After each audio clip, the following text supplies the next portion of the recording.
e você entendendo que se você tem 3 ou mais crises de dor de cabeça, você precisa procurar um neurologista para tratar a enxaqueca, para dar uma pausa para o seu cérebro está inflamado.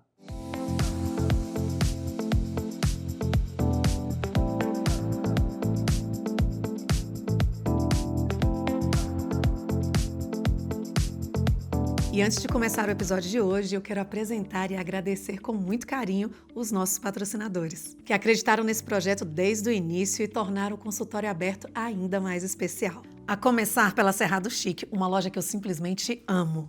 Com curadoria impecável em peças de decoração, móveis e itens exclusivos. Foi a Cerrado Chic que assinou toda a ambientação do nosso cenário. Com bom gosto, originalidade e aquele toque que faz toda a diferença.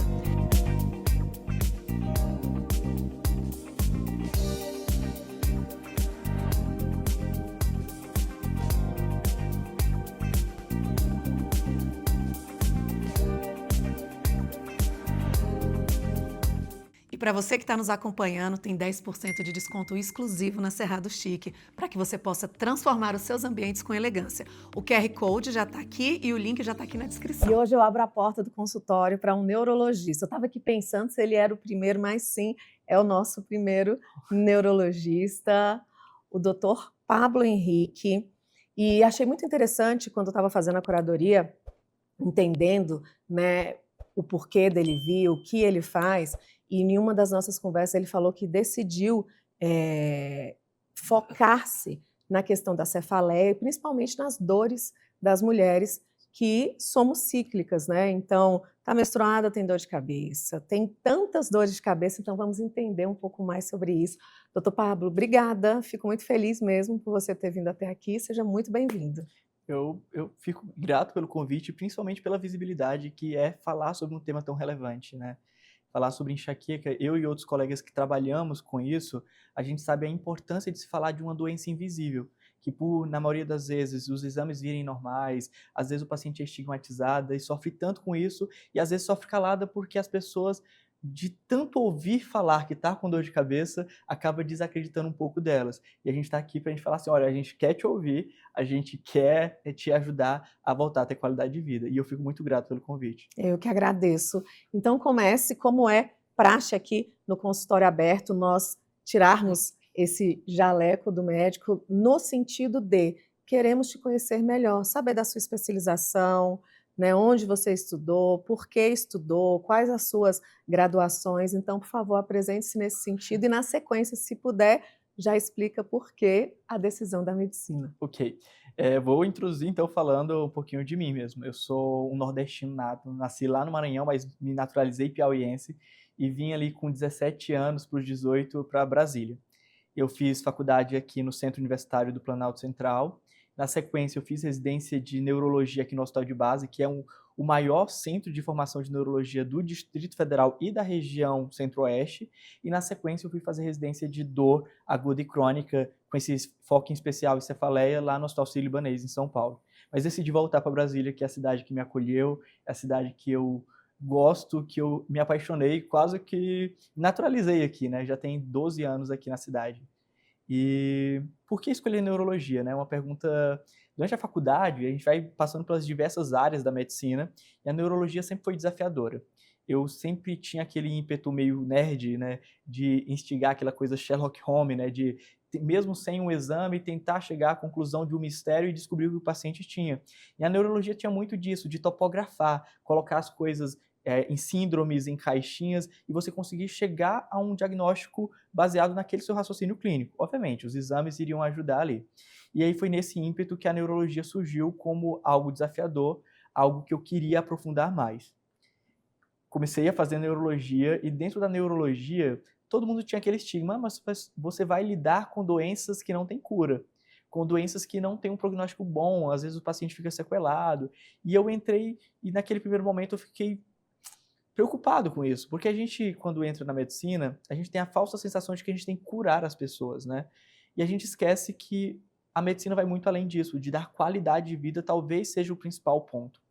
E dentro das inúmeras áreas que a neurologia tem, eu via a cefaleia, que sempre foi uma paixão, as dores de cabeça, e eu falei, olha, opa, tem um público muito grande, Só para vocês terem uma noção, 1 a cada 8 pessoas no mundo tem dores de cabeça, em especial a enxaqueca, ou seja, a gente está falando de 1 bilhão de pessoas, e a gente está falando de uma doença que muitas vezes é negligenciada até por nós mesmos neurologistas. E eu falei, opa, talvez seja a área que eu queira seguir, talvez seja a área que eu queira construir carreira e fazer uma formação sólida, que eu acho que esse era o ponto. Eu buscar uma formação sólida para eu tratar com dignidade esse perfil de paciente que merece e carece de atenção. E aí fez, e realmente é onde você se encontrou. Olha, tem muitos desafios, mas eu sou extremamente realizado.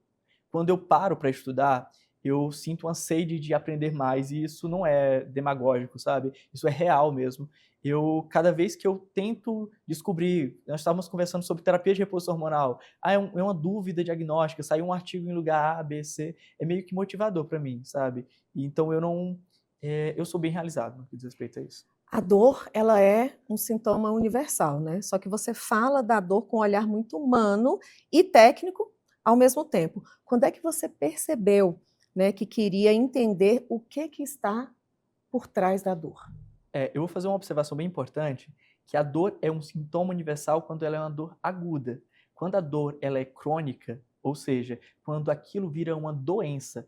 O CID, sabe aquele Código Internacional de Doença que a gente coloca nos atestados? O CID-11, que é o novo Código Internacional de Doença, já reconhece a dor crônica como uma doença. Afeta ansiedade, afeta o sono do paciente, afeta inúmeras outras condições, afeta a qualidade de vida daquele paciente. Então, ela deixa de ser um sinal de alerta e vira uma doença que necessita de um tratamento e de uma visão multidisciplinar. Mas voltando à pergunta, eu acho que é interessante comentar sobre isso, porque eu vi o paciente com dor crônica, em especial o paciente com cefaleia, como um paciente que sofria bastante. Muitas vezes existiam propostas de tratamento, só que não existia uma visão humana daquilo, certo? A partir do momento que algo cronifica, as pessoas subestimam, as pessoas elas não validam o sofrimento que aquela pessoa tem. Mesmo que o sofrimento não seja a dor literalmente dita, mas seja as expectativas frustradas, a carreira que a pessoa não conseguiu por causa das dificuldades, os outros sintomas que não se falam. Fala muito da dor de cabeça, fala muito da fibromialgia, da dor no corpo, mas não se fala de esquecimento, não se fala de disfunções de atenção, o sono ruim que o paciente tem. Então, quando a gente fala de um paciente que tem dor crônica, a gente está falando de um paciente que precisa ser visto, mas mais do que isso, precisa ser escutado, que muitas vezes a principal terapia vai estar ali, de você validar o que o paciente tem. Obviamente, existem inúmeros desafios, não vou romantizar aqui, mas foi por eu enxergar que era um público que carecia de alguém que tivesse um olhar diferenciado. Não é fácil ter esse olhar diferenciado, e nem sempre a gente consegue ter, mas a gente buscar a técnica para aprimorar isso, para aprimorar essa humanização de ver que cada ser humano tem uma história. E os tratamentos vão ser baseados nessa história. Não adianta uma cartilha de bolo e achar que todo mundo vai se enquadrar ali. Entendi. Como é que foi a sua experiência no Sírio-Libanês e o que ela acrescentou hoje na sua prática clínica? Olha, eu tive uma formação muito boa no hospital de base, né? Onde a gente teve uma gama de aprendizado imenso. Mas quando eu cheguei no Sírio-Libanês, a impressão que eu tive era que era um mundo à parte. Porque a gente aprende no Sistema Único de Saúde a lidar com as principais demandas da sociedade em si, e o Sírio-Libanês tinha uma série de tecnologias que eu não tinha acesso no SUS. E aí, ao mesmo tempo, eu vi, olha, é uma oportunidade, porque a gente tem que aprender desde lidar com o básico, ser resiliente ali com a situação, mas eu tenho que aprender também, entender o que tem de novo, o que tem de revolucionário no tratamento de dor. Olha, o Sírio, para mim, foi uma das maiores oportunidades que eu tive no que diz respeito à evolução como ser humano, certo? Porque eu tive contato com excelentes pessoas que me fizeram crescer bastante, mas me ampliaram a minha visão da medicina, ampliaram a forma que eu vou tratar o meu paciente, a forma que eu vou ver a dor, certo? Eu fiz a residência de dor lá, eu tive esse contato, obviamente com um público um pouco diferente, mas ao mesmo tempo com um público que também tinha suas angústias, tinha as suas demandas, e eu acho que foi uma formação bem interessante. Lá, a gente também tinha muito contato com o pessoal do Hospital das Clínicas da USP, então a gente tinha um centro que é um dos maiores centros de ciência em saúde aqui no Brasil. Então a gente tinha esse contato que fortalecia ainda mais a residência. E eu acho que essa parceria era algo bem bacana e que eu acho que acrescentou bastante. Me explica uma coisa, essa decisão de entender um pouco, né, as mulheres, e estamos nesse mês também, né, provavelmente a nossa entrevista vai sair depois de outubro, mas é um ponto importante, né, da gente sempre salientar que independente do mês, cuide-se, não normalize o que não é normal. Nós passamos a vida inteira entendendo que tá tudo bem, dor, tá tudo bem a dor na menstruação.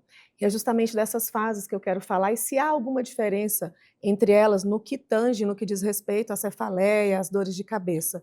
As nossas fases marcantes, que talvez tenha mais alguma, mas entre menstruação, gestação, menopausa, me conta um pouco. Olha, eu comecei a entrevista aqui falando que 1 a cada 8 pessoas no mundo vão ter cefaleia enxaquecosa, que é a migrânia, né?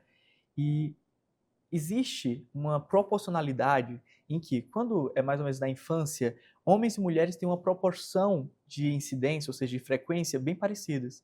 Mas assim que a mulher tem a primeira menstruação dela, que a gente chama de menarca, a gente vê que essa proporção ela quase que triplica, ou seja, para cada 4 pessoas com dor de cabeça, 3 são mulheres e 1 é do sexo masculino.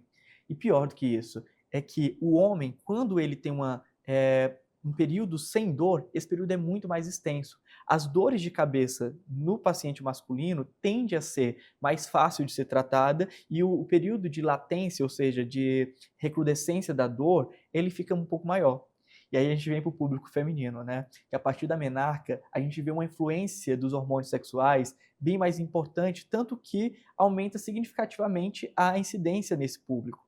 E aí a gente vê o quê? A dor de cabeça relacionada com a menstruação, no período menstrual, tendo uma piora da incidência não só tem uma maior incidência de dor, como essas dores são mais difíceis de serem tratadas, sem falar que no período ali perimenstrual a mulher passa por todas aquelas disforias associadas, a famosa TPM, aquela cólica menstrual que às vezes em alguns pacientes são mais intensas, ok. Então começa por aí, né, nesse período púbere, né, a mulher começa a entrar na vida fértil. E essa ciclicidade de hormônio vira uma tempestade na vida dela. Então a gente sabe que a enxaqueca ela tem uma relação direta com isso. Tanto que, tanto que a gente vê uma proporção maior no sexo feminino. Depois das inúmeras fases. A mulher, quando decide gestar, existe toda uma preocupação. E se piorar a dor de cabeça nesse período, o que eu faço?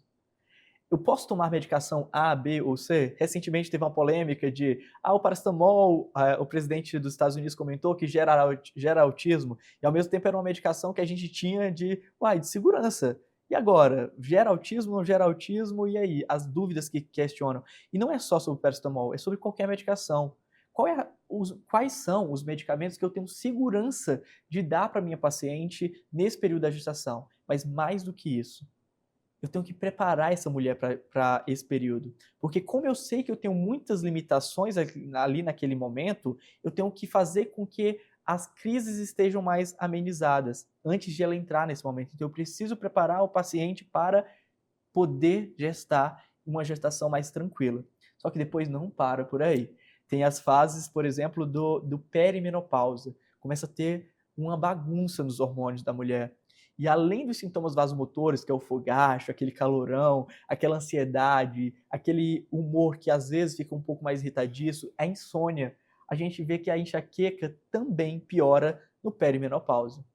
Posteriormente, quando entra na menopausa ou quando entra no climatério, em que a mulher não tem mais essa oscilação de estrogênio e progesterona, a gente vê que existe um equilíbrio maior do controle de dor. Mas já imaginou chegar para um paciente e falar, olha, quando você entrar na menopausa vai equilibrar tudo. Então são 30 anos de vida que essa mulher perde qualidade de vida. Eu tinha comentado contigo sobre aquele estudo do Global Borderline Disease, né, que fala que a enxaqueca ela é a principal causa de anos de dias, de qualidade de dias vividos, roubados. Ou seja, o paciente perde qualidade de vida. E principalmente no público menor que 50 anos de idade. Então a gente está falando que esse público ele possui uma grande limitação.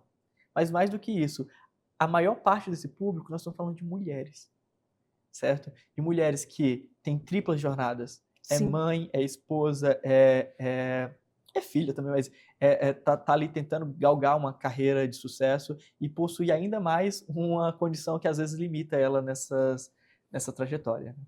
Doutor, então quer dizer que a enxaqueca ela tem alguma ligação com os hormônios, ou seja, perto da menstruação, a probabilidade de ficar com mais dor de cabeça aumenta. E também desses outros períodos cíclicos que falam muito sobre hormônios. Sim, existe sim uma relação, tanto que a gente observa que é mais prevalente no sexo feminino. E algumas pacientes, por exemplo, durante a gestação, existe uma redução da frequência de crise em determinadas fases da gestação. E durante o perimenopausa, que é um momento em que está tendo uma maior bagunça nessa questão do ciclo hormonal, também tem uma maior incidência de dores de cabeça. Então, existe uma teoria chamada a teoria do estrogênio. Obviamente, existem outros hormônios como prolactina, a serotonina e noradrenalina, entre outros, mas o estrogênio é o que chama mais atenção. Tanto que existem dois tipos de enxaqueca menstrual. Existe a enxaqueca menstrual pura, que é aquela que acontece só ali, 2 dias antes da menstruação, 3 dias depois, fica ali restrito àquele momento. Existe a enxaqueca relacionada à menstruação, que é a que a maioria das pacientes possuem. Ela tem enxaqueca durante o mês, mas no período menstrual tem aquela crise mais intensa, geralmente mais difícil de tratar. E o que acontece é que 2 a 3 dias ali no final da fase lútea do ciclo menstrual, o estrogênio cai abruptamente. E o estrogênio ele tem um papel protetor para a mulher no sentido de eu vou inibir o CGRP. E mais à frente vocês vão ver essa siglinha difícil de falar, ela é um peptídeo relacionado ao gene da calcitonina, está intrinsecamente relacionado com a enxaqueca.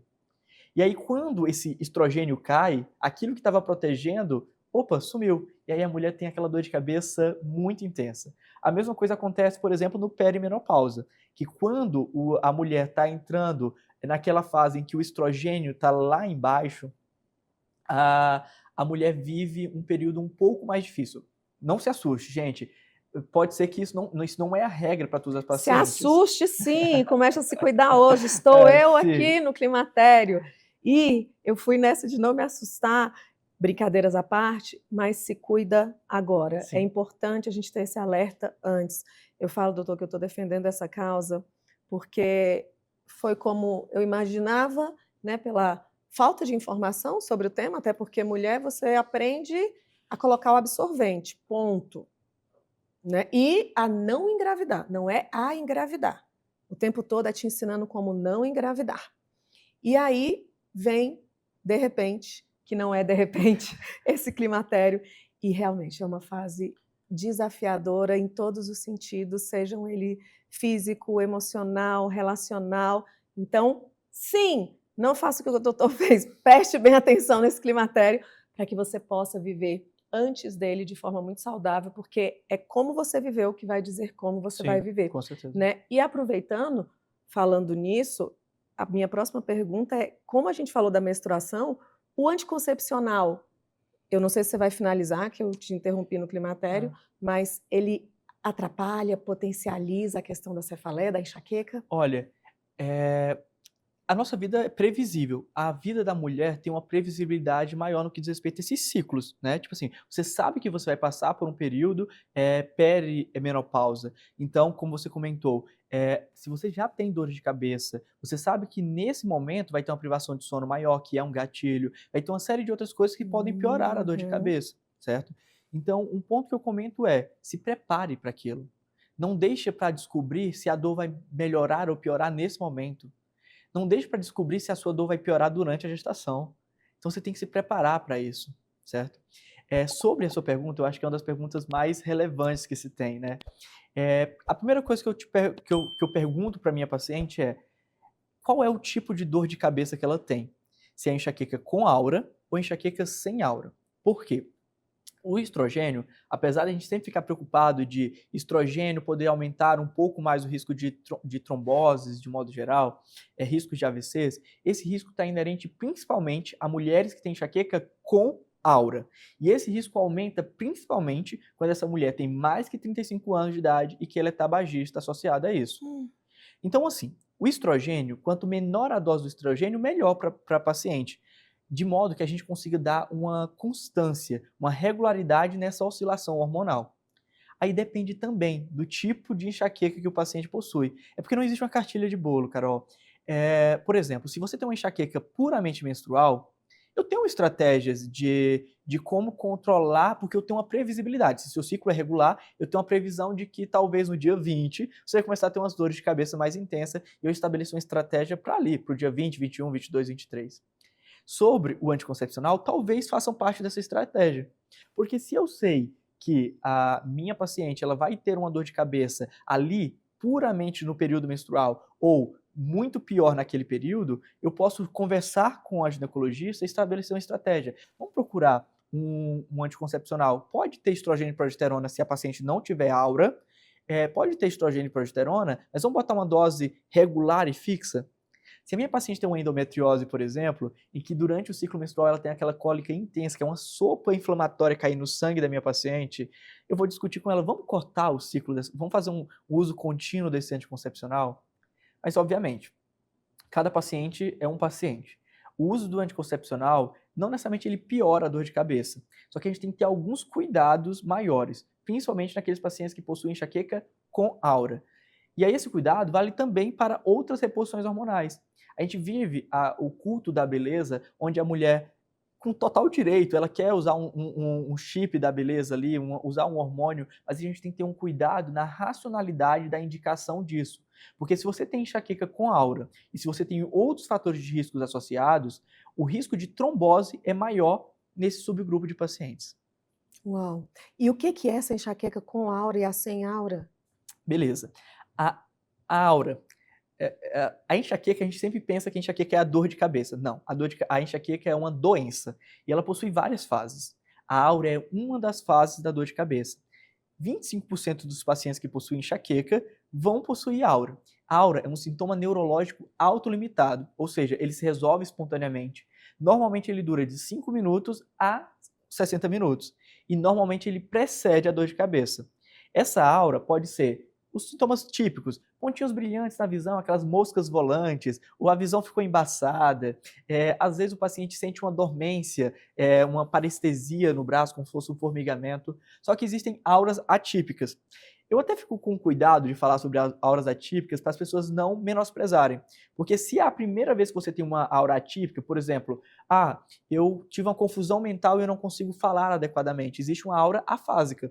Só que eu prefiro que você vá no pronto-socorro, descarte que é um AVC, e depois eu chegue à conclusão de que é uma aura atípica, do que eu chegar e dizer, olha, essa perda de força que você tem do lado direito do corpo é só a aura da sua enxaqueca. Existem auras em que o paciente possui perda de força de um lado do corpo, dormência em um lado do corpo, alterações de linguagem. Só que eu confesso que eu prefiro que você passe no pronto-socorro de imediato, para a gente não correr o risco de estar dando um diagnóstico de aura quando o paciente pode estar correndo o risco de ter um AVC. Entendi. Então, é o sintoma físico que precede a dor de verdade. Sim, é uma fase. E uma curiosidade, nem todos os pacientes passam por todas as fases da enxaqueca. Por isso que eu estava comentando contigo, olha, a importância de falar, a enxaqueca não é dor de cabeça, é uma dor de cabeça, mas a dor é apenas uma fase. Existe a fase da aura em que tem alguns pacientes que nem chega a ter dor na subsequência. Ele sente os sintomas, aí o paciente, quando já se conhece, ele fala, eu vou ter dor de cabeça daqui a pouco, né? Mas existem outras fases, e é importante que o paciente que tem enxaqueca saiba disso.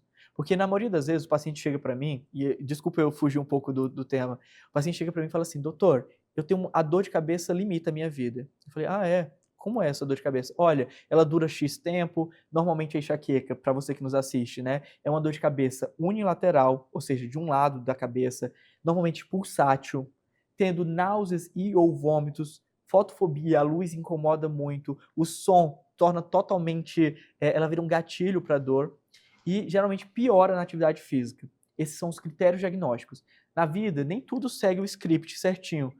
Não é porque não tem critério A, B ou C que a gente não vai dar o diagnóstico de enxaqueca.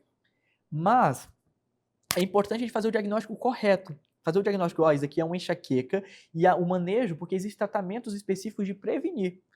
Agora há pouco eu estava com a camisa, né, 3 é demais, que fala o seguinte, se você tem 3 ou mais dores de cabeça ao mês, você tem que tratar essa enxaqueca, mas não é usar um analgésico ali durante a dor, é fazer uma prevenção. Sabe por quê, Carol? Porque a gente fala da enxaqueca como um dia de dor, mas na verdade a paciente já está sofrendo 1, 2 dias antes e ela sofre um dia depois. Dentre as fases, existe uma fase premonitória, onde a paciente dorme super mal. Isso faz parte dos sintomas da enxaqueca. O sono fica entrecortado, fragmentado. Então, no outro dia, já tem aquela fadigabilidade intensa. Ela já sabe que algo não está normal. Sabe aquela curiosidade? Você vai várias vezes ao banheiro e acha que é coincidência, eu não tomei tanta água, mas aquela poliúria, que é ir várias vezes ao banheiro, é um sintoma da enxaqueca. Quando o paciente sente uma dor no pescoço, sabe? Fala, eu tô com uma cefaleia tensional. Não. A dor cervical, ele é um critério dos sintomas da fase prodrômica. Sabe aquela sensibilidade? E eu gosto muito disso, que é as dúvidas maiores dos meus pacientes. Fala assim, olha, sentiu o perfume de fulano de tal, já me dá deu dor de cabeça. E aí a dúvida é, o perfume gerou a dor de cabeça ou você já estava na fase de hipersensibilidade, onde qualquer coisa te geraria isso e você sentiu dor depois? Quer outro exemplo? Chocolate. E aí, chocolate é vilão ou não? Porque na fase pré-monitória, o paciente tem uma compulsão por doce. Ele tem vontade de comer doce. E talvez por essa compulsão ele coma chocolate. E aí ele já está na enxaqueca. Só que ele não está na fase dor, que é o que as pessoas acreditam ser a doença como um todo. E aí ele comeu o chocolate e aí pouco tempo depois teve a crise. Eu poderia listar N coisas, né? Mas isso tornaria muito extenso, mas eu acho que é isso. No caso do chocolate, só para documentar isso, chocolate, café, foram feitos estudos expondo propositalmente, obviamente, com todo o respaldo ético, né? Os pacientes ao que eles acreditavam ser gatilhos e viram que nem todos eles tinham dor depois que eles se expunham. Então fica essa teoria de que muitas vezes o paciente já estava na enxaqueca, ela estava passando por esses outros sintomas, alteração de memória, alteração de humor, fadigabilidade em si, e se expunham a alguma coisa que ela acredita ser gatilho e no final das contas nem eram. E depois que acaba a dor, tem uma ressaca que dura 2, 3 dias. Em resumo, depois de tudo isso, é que se você tem 3 dias de dor de cabeça, são no mínimo 9 a 12 dias de subprodutividade. Ninguém fala disso, Carol. Isso me dá um aperto no coração, Sim. sabe por quê? A gente fala dos dias que você faltou no trabalho, que você faltou na sua faculdade, no seu trabalho, que você teve que ir ao pronto atendimento, mas ninguém fala do dia em que a Carol ficou subprodutiva, que você ficou super desatenta. O pessoal negligencia isso e não bota no papel.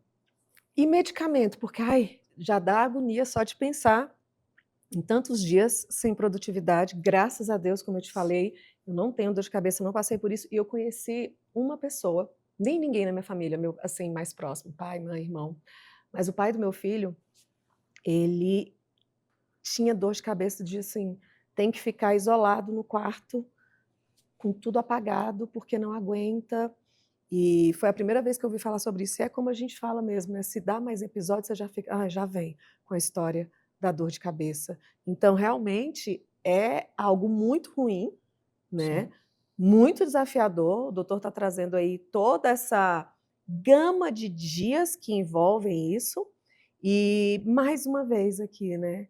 O conhecimento ele é maravilhoso, porque ele nos faz realmente compreender, ouvir de quem tem, né, cadeira para falar sobre isso e nos fazer respeitar mais, baseado no preconceito, né, que nós tínhamos. Então, já sendo algo tão desafiador, vamos falar de medicamento. Dizem que a toxina botulínica tem um nome aqui que eu vou ter que ler, monoclonais e até novas medicações. Quais os tratamentos realmente que são eficazes atualmente? Certo. A primeira coisa que as pessoas que estão nos assistindo precisam saber é que existem 2 tipos de tratamento. Isso precisa ficar muito claro, certo?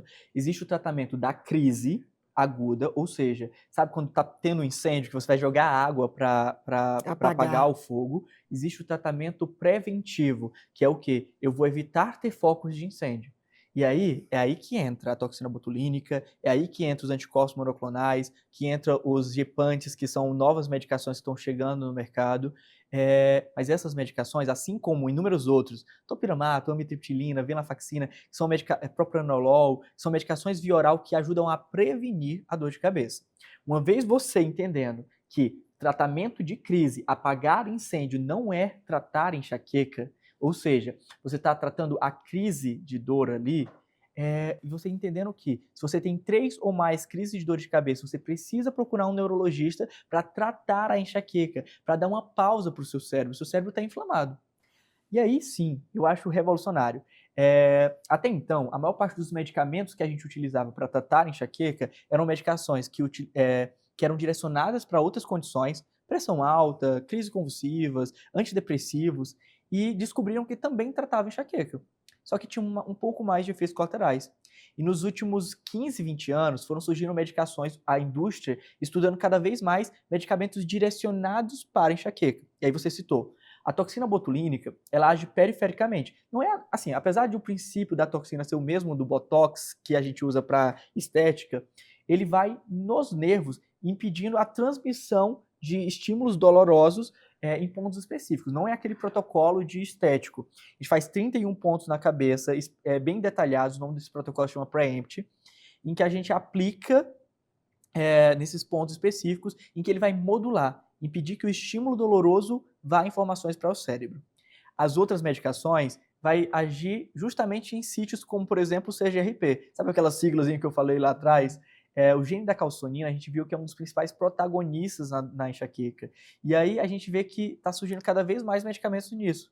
Os anticorpos monoclonais são injeções mensais ou trimestrais, depende do subtipo, em que geralmente a gente tem um índice de efeitos colaterais muito menor e que a gente tem uma resposta, a depender do paciente, muito boa, porque a adesão é maior. Então, dessa forma, eu estou me tratando, Correto, isso mesmo. E aí, beleza. E aí, se você está numa crise agora, Carol, o que você faz? Você vai tratar a crise. E aí entra os triptanos, que é o sumatriptano, naratriptano, risatriptano, existiriam outros grupos, os ergotamínicos, que a marca famosa é o Cefaliv, mas enfim. Ou seja, você está tratando a crise.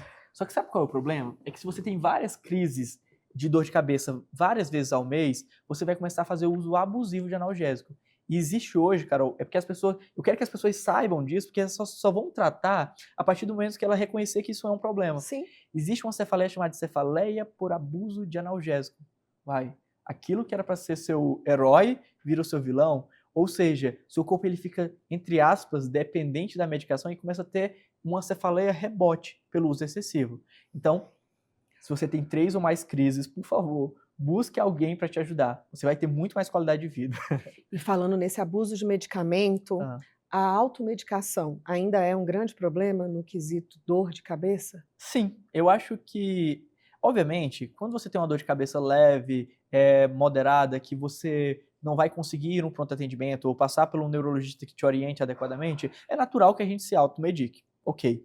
Só que quando o paciente faz uma automedicação e começa a fazer o uso excessivo, a gente tem uma dor de cabeça que eu comentei agora, que é a cefaleia por abuso de analgésico. Carol, é muito difícil tratar, porque o paciente, ele sente dor. E ele não sente dor porque ele quer, né, obviamente. E ele quer tomar a medicação, só que a gente está ali dizendo para ele, olha, essa medicação é o gatilho para essa dor. Ele já tem outros gatilhos, só que a medicação vira o gatilho para a dor. Caramba. Então, é complexo, porque eu tenho que prevenir ter crises para evitar que o paciente tenha um ciclo vicioso interminável. Porque cada vez mais ele sente mais dor, usa mais medicamento, os medicamentos viram gatilhos e por aí vai. Como é que essa pessoa vai avaliar o grau de dor quando que não é apenas uma dor e já é um sinal de algo mais grave? É tempo, temporalidade ou intensidade? Como é que é? Olha, excelente pergunta. Eu tenho uma falácia não, uma frasezinha que eu gosto, que diz assim, nem toda dor a enxaqueca é uma dor intensa, mas nem toda dor intensa é enxaqueca, certo? Obviamente, as dores de cabeças graves, elas tendem a ser mais fortes. Mas primeiro ponto é que a dor de cabeça mais frequente no nosso meio é atencional, claro, mas a segunda dor de cabeça mais frequente no nosso meio é a enxaqueca. E aí, dentro dos critérios diagnósticos da enxaqueca, está lá, uma dor de moderada a forte intensidade. Então, ser intenso não quer dizer gravidade. Agora, você tem que se conhecer. Existe um mnemônico, Carol, chamado de SNOOP10. Você joga aí na internet rapidinho. SNOOP10. Que é uma sigla em que cada letra representa um sinal de alerta ou alarme. E aí, talvez o que eu mais use, para não falar de todos os sinais, seria a mudança de padrão. Frequência e intensidade, você que tem enxaqueca, por exemplo, que nos assiste, você vai ter dias que você tem uma crise leve, uma dor super intensa, tem dias que começa a ter o quê? Uma crise geralmente dura 4 horas, outra dura 12 horas. Isso pode fazer parte da história da enxaqueca. Mas, digamos assim, se do nada mudou o padrão, se a sua crise começou e ela permaneceu, tipo, vários dias seguidos, sem dor, e você nunca tinha sentido antes, eu acho que talvez, existem outros critérios, claro, mas talvez esse seja o que eu dou o sininho de alerta aqui. Opa, vamos investigar se isso é só enxaqueca? E como é? Existem exames para realmente diagnosticar, olha, você tem a enxaqueca ou tem algo específico, uma avaliação? Os exames, eles não são necessariamente para diagnosticar a enxaqueca. Os exames são para descartar diagnósticos diferenciais, certo? O quê? São doenças que geram dores tão incapacitantes quanto a enxaqueca, só que tem um potencial de gravidade maior. Ou seja, a enxaqueca, apesar de ser intensa, ela não, entre aspas, mata o paciente, certo? Mas, entretanto, se o paciente tem um AVC, se tem uma trombose venosa cerebral, se tem outras condições potencialmente fatais, o desfecho pode ser diferente. Então, quando a gente faz um exame de ressonância magnética no nosso paciente com enxaqueca, o nosso objetivo não é dar o diagnóstico de enxaqueca pela ressonância. O nosso objetivo é descartar que tem lesões que poderiam gerar uma dor de cabeça parecido, mas que poderiam colocar em risco a vida desse paciente. Então, respondendo de forma clara, o diagnóstico de enxaqueca ele é clínico, mas obviamente, quando você tem uma dor de cabeça mais refratária, que foge um pouquinho daquele quadro clássico, que teve mudança do padrão, você precisa investigar. E aí vai ter exames direcionados ao que você quer investigar, claro. E com relação a o que desencadeia essas crises? Quais são as principais coisas que vão desencadear a crise de enxaqueca, visto que eu estou tratando? Certo.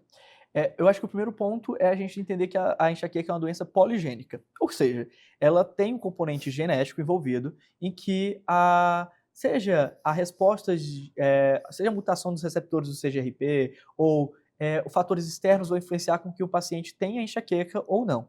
E dentre os pacientes que têm enxaqueca, por que alguns têm mais crises ou não do que outros?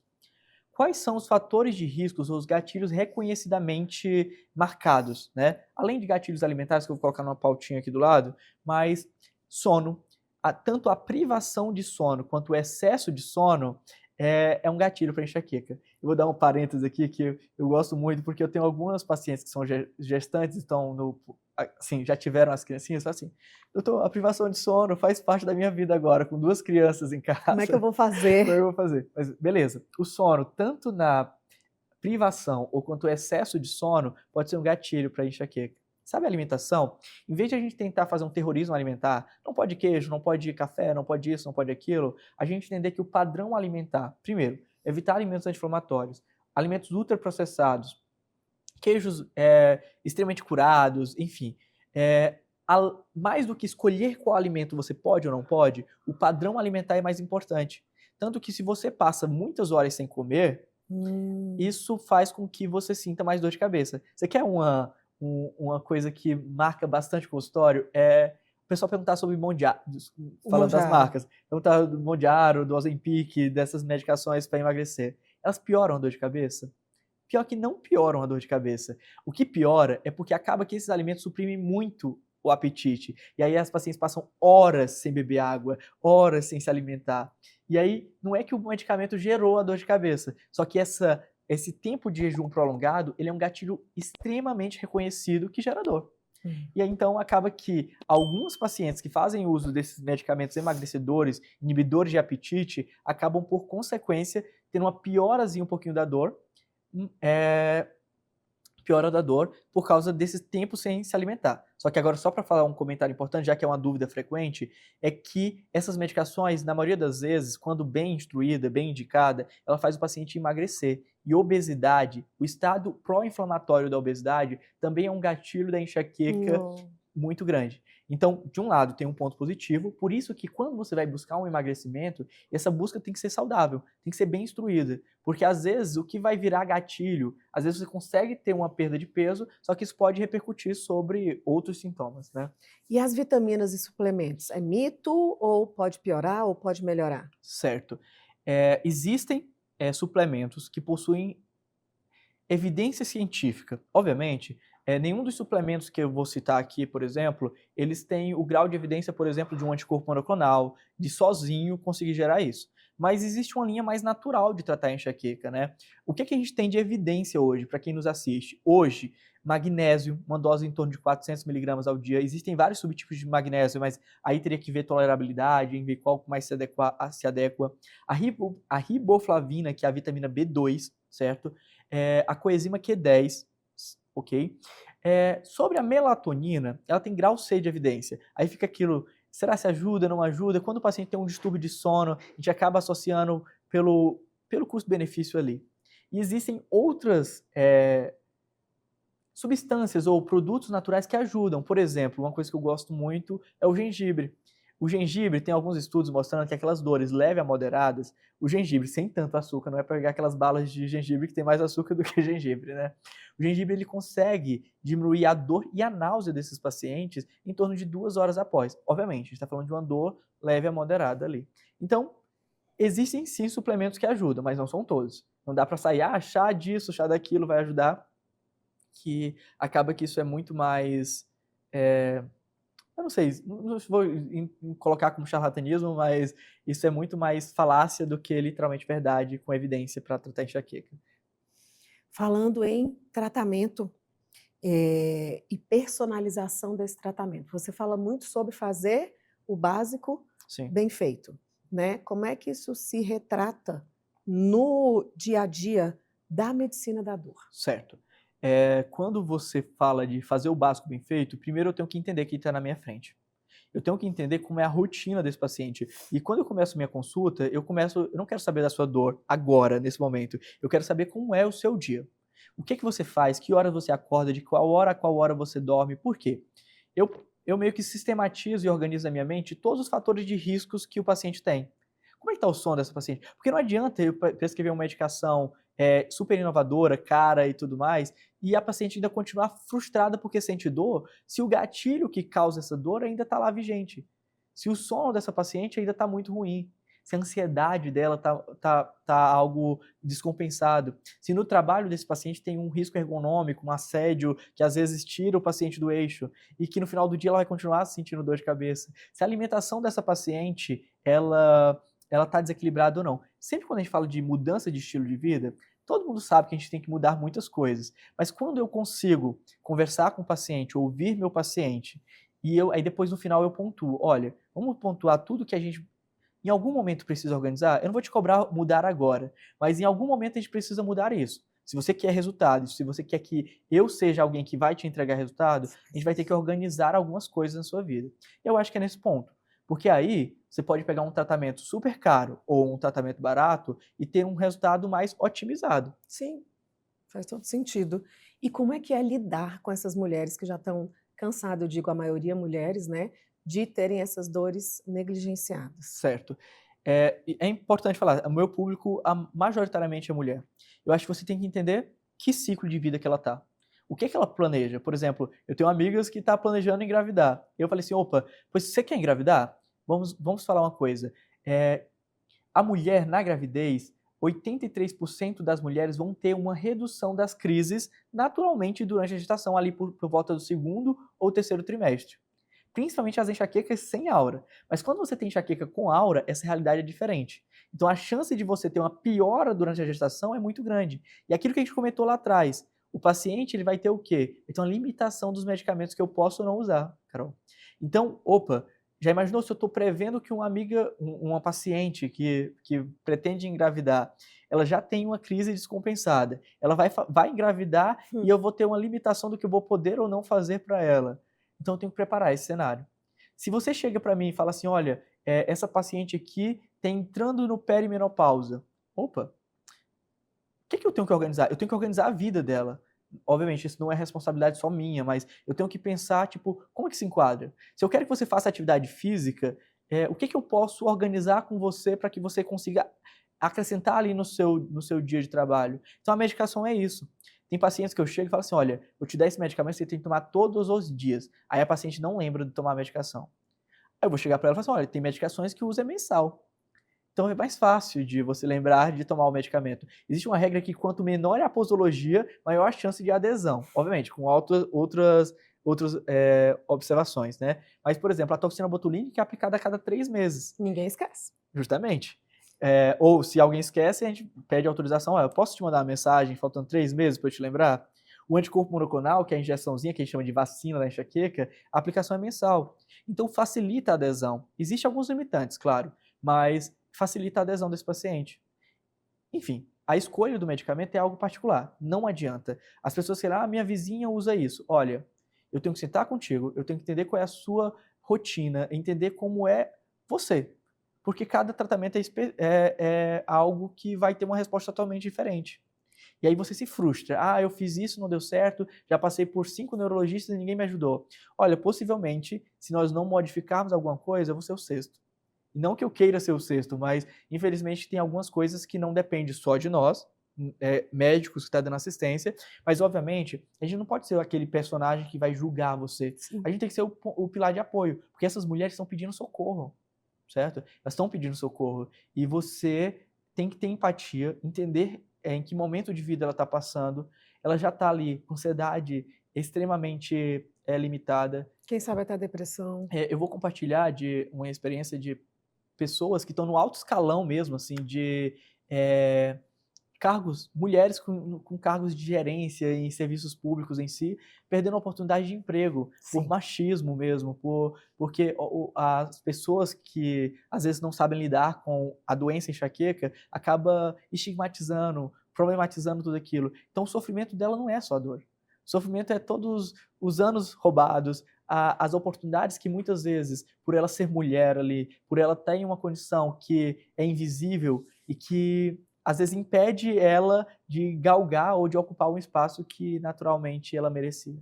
Sim, com certeza é bem mais amplo, né, do que a gente pensa, não é Sim, com só certeza. uma dor. Qualquer dor já incomoda, você imagina nessa frequência, com essa intensidade. Doutor, claramente a gente percebe o quanto a docência está presente na sua vida, né? A oratória impecável, a clareza, né, de nos transferir e transmitir esse conhecimento. Você tem algum projeto de expandir, de fazer alguma mentoria, de projetos para formar pessoas? Olha, eu tenho, assim, eu acho que dentro dos meus planos futuros, eu tenho a ideia sim de fazer parte de algum projeto que segue essa linha de ensinar, de transmitir conhecimento.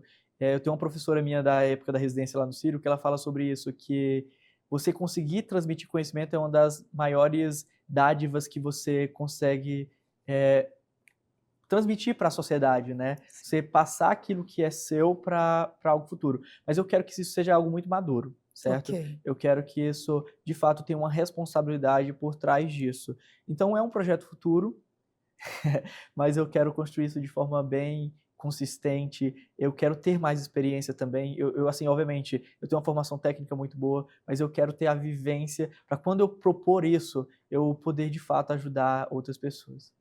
E daqui 5 anos, já falando em futuro, onde é que você se imagina? Quais são os seus Olha, eu sou muito objetivos? ambicioso. Eu sou muito ambicioso, eu sou um ser humano que vislumbra projetos de realmente poder ajudar as pessoas. Obviamente, a gente está num mundo capitalista, a gente quer ganhar dinheiro e tudo mais, mas eu tenho os pacientes com dor de cabeça e quanto mais eu estudo, ver que esse sofrimento não se limita, por exemplo, a sentir dor, faltar ao trabalho ou não, mas a qualidade de vida que os pacientes perdem, eu tenho projetos interessantes de daqui a 5 anos, primeiro, ter uma carreira mais consolidada, claro, mas de ter um projeto, uma assistência multidisciplinar muito mais consistente. Porque o que acontece hoje? A gente tem excelentes médicos, excelentes fisioterapeutas, excelentes fonoaudiólogos, excelentes profissionais, mas que Cada um no muitas lugar. vezes não se comunicam. Sim. E aí a maior dificuldade que a gente tem de dar um atendimento multidisciplinar essa Conectar tudo interconexão. isso. Uhum. Porque não adianta, o paciente precisa ser visto como um todo, mas todos olhando ao mesmo tempo para essa pessoa. E Sim. conversando entre si, claro. Eu tenho um quadro, né, que é o Na Ponta da Língua, que a Ah. gente vai fazer agora por último, está chegando ao fim a nossa primeira entrevista, e eu gostaria que você deixasse uma mensagem para essa mulher que é o maior foco e a maior procura hoje para você. O que você tem a dizer para ela? Olha, primeiro que a enxaqueca não é frescura de sua cabeça. A enxaqueca é uma doença que afeta inúmeros âmbitos de sua vida, memória, ansiedade, insônia, entre outros comemorativos da sua qualidade de vida em si, que a gente quer alertar a sociedade cada vez mais, olhar para a enxaqueca como uma condição limitante e incapacitante, e que, se você tem 3 ou mais dores de cabeça ao mês, procure alguém para te ajudar a ter qualidade de vida, procurar um tratamento que vai além do tratamento de crise, que vai um tratamento preventivo. E eu falo assim, olha, eu gosto de ter essa conversa com meus pacientes para dizer para eles, olha, eu acredito na sua dor, de fato. Eu quero, obviamente, existem coisas que eu não vou conseguir modificar na sua vida, mas dentro do que estiver ao meu alcance, eu vou tentar viabilizar, eu vou tentar instruir do que pode melhorar. Sentir dor não é normal. A gente pode até falar, é esperado sentir dor, mas sentir dor não é normal. Eu acho que a gente não pode normalizar algo que está errado. O paciente pode até sentir dor, mas não podemos normalizar que é habitual ver um paciente sofrendo com aquilo e deixar isso por isso mesmo.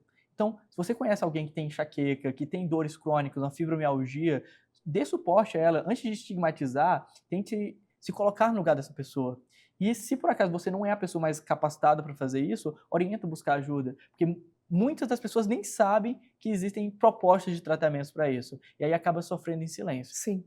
Eu acho que esse é o pior. Além de ser uma doença invisível, a pessoa sofrer em silêncio achando que não tem saída, mas tem saída. Só que o silêncio, doutor, ele só aparenta ser silencioso, né? Porque uma pessoa com dor, uma pessoa magoada, uma pessoa deprimida, uma pessoa que está sofrendo, a energia dela é diferente, né? As relações delas mudam. Então, é muito importante mesmo que você olhe. A primeira pessoa que tem que acreditar em você é você. E se você não vive isso, não descredibilize as pessoas, porque é, no mínimo, respeitoso. E principalmente nós, mulheres, né? Eu fui uma pessoa que, nossa, eu gerenciava joalheria e, assim, um monte de mulheres, e parece que todo mundo menstrua no mesmo período, e aí umas faltam, outras são mais duronas, outras assim, e eu ficava...